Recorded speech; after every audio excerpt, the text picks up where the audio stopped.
پوری دنیا اللہ کی محتاج ہے، لیکن اللہ کسی کا نعوذ باللہ محتاج نہیں ہے۔ اللہ چاہتا تو میرے علاوہ کسی اور سے بھی یہ خدمت لے سکتا تھا، کام لے سکتا تھا، لیکن مجھے فخر ہے کہ اللہ نے مجھے اتنے لوگوں میں سے مجھے چنا اور اللہ نے مجھے ذریعہ بنایا آپ لوگوں کی خدمت کرنے کا۔ اللہ چاہے تو ذریعے سے کام کرتے اور اللہ چاہے تو بغیر ذریعے سے کام کرتے، ضروری نہیں کہ میں ہی ذریعہ بنوں، اللہ چاہے تو کسی کے ذریعے کے بغیر بھی آپ لوگوں کے کام کو انجام دے دے۔ اگر آج میں پارلیمنٹ میں پہنچا ہوں تو یقیناً یہ میرا فرض بھی بنتا ہے، میری ذمہ داری بنتی ہے کہ میں اپنی قوم کی، اپنے مذہب کی اور ان لوگوں کی بھی جو اگر ہمارے مذہب سے تعلق نہیں بھی رکھتے، ان کی بھی بات ہے تو ان کی بات کو بھی اٹھانا میری ذمہ داری ہے، میرا فرض بنتا ہے۔ اور میرا مقصد مسلمانوں کے لیے بھی بات اٹھانی ہے اور ہندو سماج کے لوگوں کے لیے بھی بات اٹھانی ہے۔ بہت اچھی بات ہے۔ لیکن جب میں ودھان سبھا میں تھا، میں نے مفتی صاحب سے اجازت لے لی ہے، کوشش کروں گا 5 منٹ میں اپنی بات ختم کر دوں، کہ جب میں ودھان سبھا میں تھا، اور یہ کوئی تعریف کے لیے نہیں، لیکن اللہ کے کرم سے اللہ نے مجھے ہمت اور حوصلہ دیا اور یہ چیز طاقت دی، میں نے ودھان سبھا کے اندر بھی اس بات کو اٹھایا کہ ایسا قانون بننا چاہیے کہ جو آئے دن ادنے سے ادنا اور گھٹیے سے گھٹیا آدمی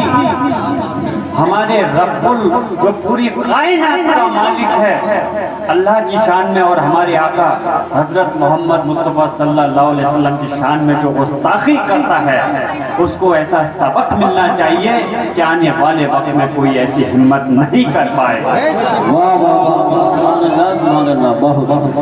میں اب ایک بار پھر سے اس بات کو کہتا ہوں، میں آج اللہ گواہ ہے، میں اس بات کو دل سے کہہ رہا ہوں، میں شام میں بھی اس بات کو دل سے سوچ رہا تھا کہ یہ اللہ کہ تیری اور آپ صلی اللہ علیہ وسلم کی محبت کے لیے ہم جو بھی کریں اس کے اندر ہمارے اندر دکھاوا نہیں ہونا چاہیے جی اور اللہ ہمیں ایسی محبت جو تیری اور تیرے آقا صلی اللہ علیہ وسلم کی ہو، ہم جو بھی کریں اس میں ہمیں ایسی محبت ہو، ہم ایسا خدمت یا ہمیں ایسا کام جس میں کہ کرام تشریف لا رہے ہیں جنت شریف سے، نعرہ تکبیر، نعرہ رسالت، نعرہ غوثیت، مسلک اعلیٰ حضرت، فیضان اعلیٰ حضرت، فیضان سادات کرام جنت شریف، علماء اہل سنت، علماء اہل سنت، شہزادگان آل رسول، شہزادگان آل رسول، علماء اہل سنت، نعرہ تکبیر، نعرہ رسالت، مسلک اعلیٰ حضرت، ماشاءاللہ پیر طریقت حضرت ڈاکٹر سید شاہد میاں صاحب قبلہ کے صاحبزادے ہیں اور دوسرے ان کے بھتیجے ہیں، ہم دونوں کا استقبال کرتے ہیں۔ بارو نعرہ لگا دیں، نعرہ تکبیر، نعرہ رسالت، نعرہ غوثیت، مسلک اعلیٰ حضرت، فیضان اعلیٰ حضرت، شہزادگان آل رسول، علماء اہل سنت۔ حضرات تشریف رکھیں، حضرت آ چکے ہیں، ہم کا کہیں دل سے استقبال کرتے ہیں۔ بیٹھ جائیں، تشریف رکھیں، بیٹھ جائیں، انہیں دھبے بھی لگ جائیں گے اور پھر اعلیٰ حضرت نے فرمایا ہے کہ انہی کی بو مایا سمن ہے، انہی کا جلوہ چمن چمن ہے، انہی سے گلشن مہک رہے ہیں، انہی کی رنگت گلاب میں ہے، یہ پیروں میں نہیں آنے چاہتے۔ بیٹھ جائیں، خیر استقبالیہ ماشاءاللہ ہمارے مولانا یوسف صاحب نے ہمارے حضرت کا جنت شریف سے تشریف لائے کیا، میں بھی استقبال کرتا ہوں یہاں کے مقامی ہونے کے ناطے۔ تو میں اپنی بات عرض کر رہا تھا کہ میں اللہ سے دعا ہے میں کر رہا تھا کہ ہمارے دل میں اللہ اپنی اور اپنے آقا ہمارے آقا کی ایسی محبت ہو کہ جس میں ہم کچھ کریں تو اس کے اندر دکھاوا نہیں۔ بہت اچھی بات ہے، بہت اچھی بات ہے۔ اور میں مولانا توصیف رضا صاحب کو حضرت بتانا چاہتا ہوں، آج شام کے وقت بھی میں نے کچھ علماء سے اس بات کا ذکر کیا کہ جو ہمارے آقا حضرت محمد مصطفیٰ صلی اللہ علیہ وسلم کی شان میں گستاخی ہوئی ہے، اس کے سلسلے میں بیٹھ کے کچھ کرنا چاہیے۔ میرے دل میں یہ بھی خیال آیا کہ کل کو اس لیے نہیں، ایک بات یہ یاد رکھنا کہ آپ لوگوں میں سے چاہے کوئی خوش ہو چاہے ناراض ہو، چاہے دور حکومت خوش ہو یا ناراض ہو یا ادھیکاری خوش ہو یا ناراض ہو، اس چیز کی پرواہ نہیں، لیکن مجھے دل میں یہ خیال آیا کہ کل کو اللہ کے آگے ہم جب آخرت کے دن کس اس سے اپنی شکل دکھائیں گے کہ اللہ کہ جب تیرے پیارے محبوب ہمارے آقا کی شان میں گستاخی ہو رہی تھی اور ہم خاموش ہو کر کے اس کو سن رہے تھے، ہم خاموش ہو کر کے دیکھ رہے تھے اور کچھ نہیں کر پا رہے تھے، کیا کس منہ سے ہم آخرت کے دن اپنے رب کے سامنے اپنا چہرہ دکھائیں گے؟ میں کوئی یہ جذبات کے لیے یا تقریر راجنیتی کے لیے نہیں کہہ رہا، اللہ گواہ ہے میرا دل یہ کہہ رہا تھا، لیکن میرے دل میں بھی بہت سارے جذبات اکھڑ کر کے آئے، لیکن جیسے حضرت نے کہا ہمیں یہ بھی دیکھنا ہے کہ ہم کوئی کام کریں تو وہ دکھاوے کے لیے نہیں بلکہ ان کی شان کے لیے، ان کے مخالفوں کی مذمت کے لیے تو کریں، لیکن اس کے ساتھ ساتھ ہمیں یہ بھی خیال رکھنا ہے کہ ہماری قوم کے ساتھ میں جو اس وقت زیادتی ہو رہی ہے ان کے لیے کوئی بڑا نقصان نہیں ہو جائے۔ صحیح بات ہے، ہماری طرف دو بیچ میں ہم کھڑے ہیں، ایک راستہ ہے کہ ہم خاموش ہو کر کے اس چیز کو برداشت کر رہے ہیں، دوسرا ہے کہ ہم اپنی پوری قوم کو اس ملک کے اندر جھونک سکتے ہیں۔ اس بیچ میں سے ایک ایسا راستہ ہمیں چننا پڑے گا کہ جو ہم کم سے کم اپنے کل کو جب آخرت کا وقت ہو تو اپنے اللہ کے آگے ہمیں شرمندہ نہیں ہونا پڑے،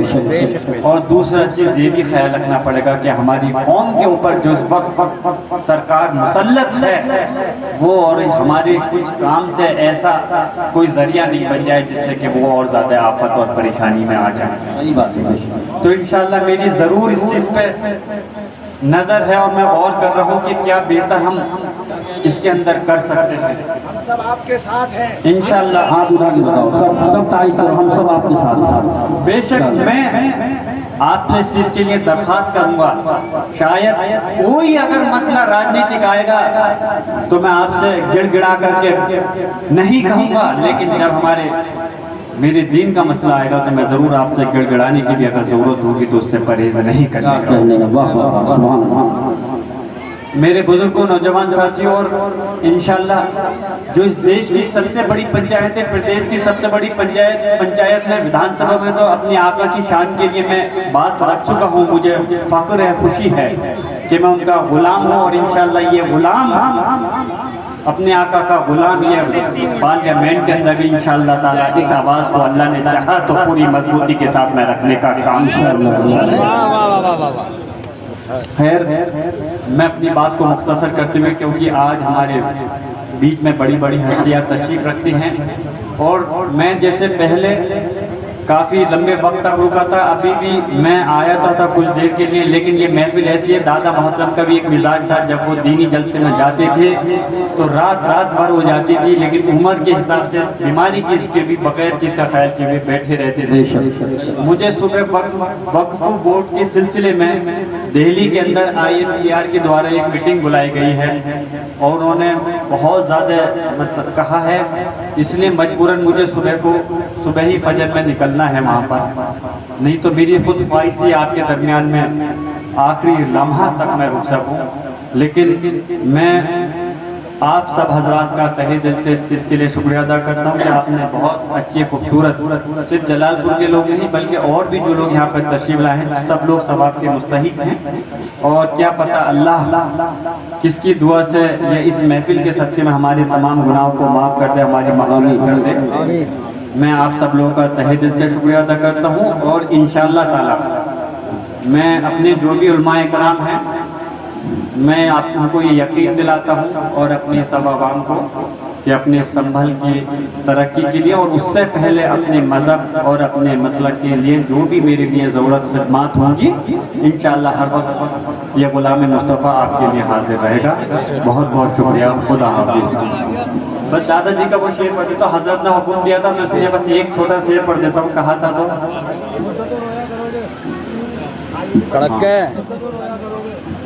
یہ شعر آپ کے لیے کہنا بہت آسان ہے بھائی، لیکن میرے لیے پڑھنا بڑا مشکل ہے، کیونکہ میری دادا جی سے محبت جو تھی، یقیناً آپ لوگوں کو بھی بہت محبت ہے نوشاد بھائی، لیکن میری محبت بہت تھی، میرے لیے سے موسل خیر آپ نے کہا تو کوشش کر کے پڑھ دیتا ہوں۔ کہ ایک تو میں بنیاد کا پتھر ہوں، میری قیمت سمجھو۔ اللہ اللہ کیا بات ہے، میں بنیاد کا پتھر ہوں، میری قیمت سمجھو، اور بیٹھ جائے گی عمارت اگر ہٹ جاؤں گا میں۔ اللہ ایک اور شعر پڑھ کے ختم کر دیتا ہوں دادا محترم کا، کہ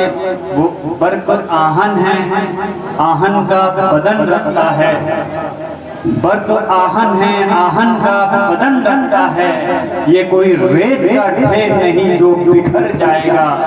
اس سے بیکار الجھتا ہے زمانہ لوگوں، یہ وہ شیشہ ہے جو پتھر سے بھی ٹکرائے گا۔ بس میں ایک دعا کرتا ہوں، اللہ ہمارے آقا صلی اللہ علیہ وسلم کے صدقے میں، اچھا میرے دادا محترم بٹ صاحب اور میری دادی محترمہ کی مغفرت فرمائے اور جنت الفردوس میں اللہ تعالی مقام دے۔ ایک آخری شعر حضرت نے حکم کیا ہے، ہماری بربادیوں پر یوں نہ مسکراؤ اے چمن والوں۔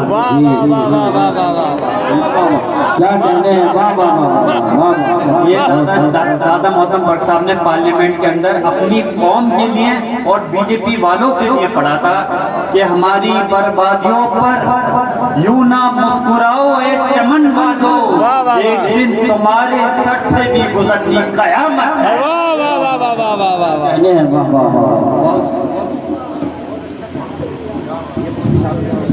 ماشاء اللہ۔